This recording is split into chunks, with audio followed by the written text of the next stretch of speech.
Hi, Luke. Nice to meet you. Yeah, you too. So this season starts out literally with a bang. It's crazy, it's intense, and it feels like by the end of those first two episodes, there is a new rift for Kayce and Monica. Was this presented to you that this was going to be a game changer for your characters? Was that how it was set up for you by Taylor? Uh, you know, Normally he doesn't really set much up other than just giving us the scripts, and we kind of get to experience it like the audience in that way. To some regard, get to kind of, we're always waiting on the next one and what's going to happen now. But it's a really nice way to, especially the Kayce character, because that's sort of how he goes through life, just making one decision at a where there never seems to be the right choice. What's he going to do? And so I think ultimately we're always going to see him try to do what Monica and Tate first and foremost, and then as much as he can try to straddle that line and also do what's best for the Dutton family, which the two are never easy together. Sure. And it does definitely feel like there's been this balance that Kayce's had to strike over these seasons between his two families and really bringing those together.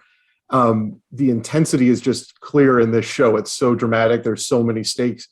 Is it a fun set to be on behind the scenes with everybody? Is there that lightness that we don't necessarily see on screen?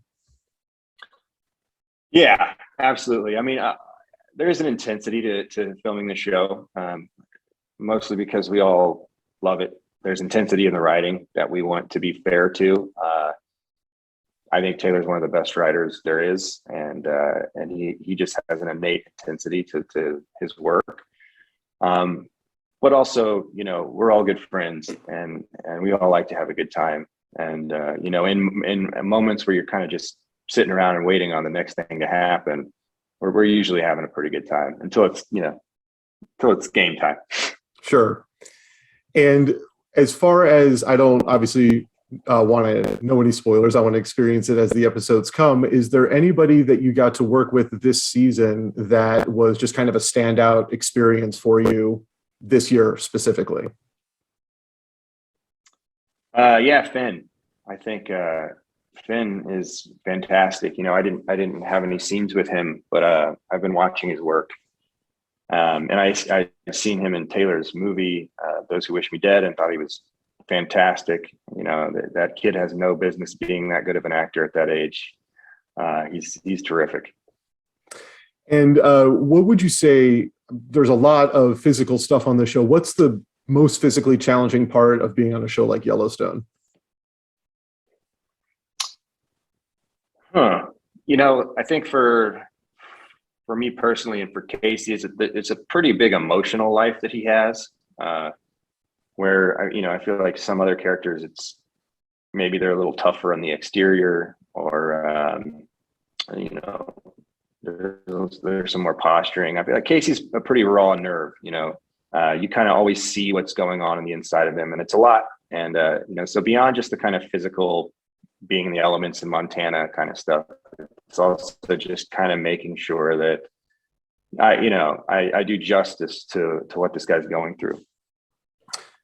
And anytime I've watched a Western, and I was actually flipping channels the other day and the Magnificent Seven came on and it was a scene with you. And I'm like, oh, I completely forgot that you were in that. And then I saw, I'm like, oh man, there's a consistency that you see in Westerns. When you're in this show, does this feel to you like a Western, or do you view it as just a drama? I mean, is there anything that you really differentiate this, or is it just a Western? Sorry, I lost you for a second. Obviously it's a modern day Western in the style of a period Western, which I don't think I've seen before. There's a modernity to it, but there's also, something that kind of sticks with the history of the legacy of Western movies and things like that. And I think obviously when you make a modern day Western, there's so many more elements at play. It's not just a bunch of cowboys now. Now you've got, paper pushers and people and office and the internet and all these other things that are, coming in, and you're kind of taking that world and just bringing in a bunch of new characters, which I thought was really interesting. Awesome. Well, I really appreciate your time. It's a great show. Absolutely love it. And it's best season so far. So congratulations. And thanks again. Thanks, man. Really nice to meet you. Have a good one. You too.